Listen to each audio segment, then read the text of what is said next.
నేను కూడా క్రైస్తవుడినే అని చెప్పుకోవడానికి ముందుగా ఇవి మన బ్రతుకులో లేకుండా ఉంటే మనం గర్వంగా నేను కూడా క్రైస్తవుడిని అని చెప్పుకోవచ్చు. అందులో కొన్ని మాటలు. మొదటి మాట, అరగంట కూడా వాక్యం వినలేను, అయినా నేను క్రైస్తవుడని. రెండవది, ప్రతిరోజు వాక్యం చదవను, అయినా నేను క్రైస్తవుడని.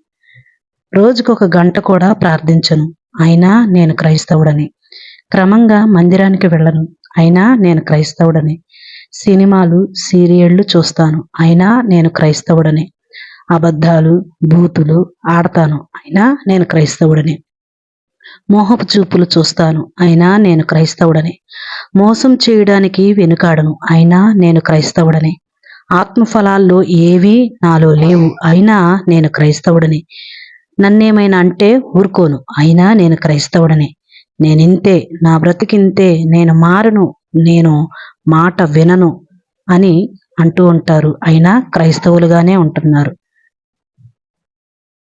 ఇవేవి మన బ్రతుకులో లేకుండా ఉంటే ఖచ్చితంగా నేను కూడా క్రైస్తవుని అని చెప్పుకోవచ్చు. ఆమేన్.